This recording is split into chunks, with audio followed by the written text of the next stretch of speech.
Film की शुरुआत एक मोन्टाज से होती है जिसमें एवेंजर एंड गेम के बाद की दुनिया को दिखाया जाता है। देश फिर से बस रहे हैं, नए गठबंधन बन रहे हैं और सुपर हीरोज की भूमिका पर सवाल उठाए जा रहे हैं। सैम विल्सन, एंथनी मैकी अब पूरी तरह से कैप्टन अमेरिका बन चुके हैं, लेकिन उन्हें इस जिम्मेदारी का भार महसूस होता है। वह अपने ट्रेनिंग में लगे रहते हैं ताकि स्टीव रॉजर्स की विरासत को सही तरीके से आगे बढ़ा सकें और खुद की एक पहचान बना सकें। थंडरबोल्ट रॉस, हैरिसन फोर्ड के प्रेसिडेंट बनने के 5 महीने बाद दुनिया में भू राजनीतिक तनाव बढ़ने लगता है।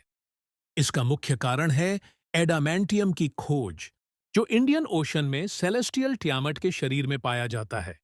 यह धातु बहुत मजबूत होती है और अब कई देश इसे पाने के लिए लड़ाई के कगार पर आ चुके हैं। President Ross, captain America, Sam Wilson और जोक्विन टॉरेस नया फाल्कन को मेक्सिको के ओक्साका भेजते हैं। उनकी मिशन है सरपेंट सोसाइटी से चुराया गया एडामेंटियम वापस लाना। इस ग्रुप का लीडर साइडविंडर, जियान कार्लो एस्पोसिटो, एक खतरनाक मर्केनरी है। सैम और टॉरेस एक पुरानी चर्च में सरपेंट सोसाइटी के साथ भिड़ जाते हैं।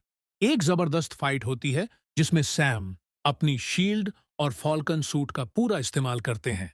हालांकि वे एडामेंटियम तो वापस ले आते हैं, लेकिन साइडविंडर भागने में सफल हो जाता है। यूएस वापस लौटने के बाद सैम और टॉरेस इसाया ब्रैडली, कार्ल लंबली से मिलने जाते हैं। ब्रैडली एक सुपर सोल्जर हैं जिन्हें इतिहास में भुला दिया गया था। वह सैम को चेतावनी देते हैं कि सरकार पर भरोसा करना आसान नहीं है और शील्ड की विरासत सबके लिए एक जैसी नहीं रही है। उधर प्रेसिडेंट रॉस व्हाइट हाउस में एक इंटरनेशनल समिट बुलाते हैं जहां एडामेंटियम के सही इस्तेमाल पर चर्चा होनी है। सैम को इस मीटिंग में शामिल होने के लिए बुलाया जाता है। साथ ही उन्हें सरकार के अधीन नए एवेंजर्स बनाने का प्रस्ताव दिया जाता है। सैम को यह प्रस्ताव पसंद नहीं आता, लेकिन वह इसे अंदर से सुधारने की कोशिश करने के लिए हामी भर देते हैं। समिट शुरू होती है, जहां दुनिया भर के नेता मौजूद होते हैं। प्रेसिडेंट रॉस जब अपना भाषण दे रहे होते हैं, तभी बैकग्राउंड में पुराना गाना मिस्टर ब्लू बजने लगता है। ये गाना एक तरह की ट्रिगर साउंड होती है, जिससे कुछ लोगों के दिमाग कंट्रोल हो जाते हैं। अचानक ईसाया ब्रैडली और कुछ अन्य नेता हथियार निकालकर अटैक करने लगते हैं। इस हमले से अफरा तफरी मच जाती है, लेकिन रूथ बट सेरफ शीरा हास तुरंत हमला रोकने में मदद करती है। सैम किसी तरह ईसाया ब्रैडली को काबू में कर लेते हैं, लेकिन वह जानते हैं कि ब्रैडली अपने होश में नहीं थे। यह पूरी घटना एक सोची समझी साजिश का हिस्सा लगती है। अब सैम और टॉरेस खुद इस हमले की जांच करने का फैसला करते हैं। इस जांच के दौरान वे एक गुप्त सैन्य अड्डे कैंप एको 1 का पता लगाते हैं, जो सरकार की निगाहों से छुपा हुआ है। यहां उनकी मुलाकात डॉ Samuel Sterns Tim Blake Nelson से होती है, जो अब लीडर बन चुके हैं। गामा रेडिएशन के कारण उनका दिमाग बहुत ज्यादा तेज हो चुका है और वह सरकार से बदला लेने के लिए एक बहुत बड़ी योजना बना रहे हैं। सैम को पता चलता है कि लीडर ही असली मास्टरमाइंड है, जिसने समिट में दिमाग को कंट्रोल करने की टेक्नोलॉजी इस्तेमाल की थी। स्टर्न्स जल्द ही वहां से भाग जाते हैं और सैम तथा टॉरेस को उनके भेजे हुए सैनिकों से लड़ना पड़ता है। दुनिया की हालत और बिगड़ने लगती है, क्योंकि अमेरिका और जापान दोनों सेलेस्टियल आइलैंड पर एडामेंटियम पर कब्जा करने के लिए अपनी नेवी भेजते हैं। स्टर्न्स चाहता है कि इन दोनों देशों के बीच जंग छिड़ जाए, जिससे वह अपनी सत्ता स्थापित कर सके। सैम, टॉरेस और बटसेरफ स्टर्न्स की योजना को रोकने के लिए निकलते हैं।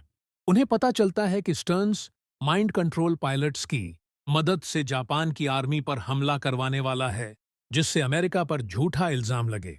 सैम और टॉरेस समय पर पहुंचकर इस हमले को रोक लेते हैं, लेकिन इसमें टॉरेस को गंभीर चोटें आती हैं। इस पूरी घटना के दौरान सैम को एक चौंकाने वाली सच्चाई का पता चलता है।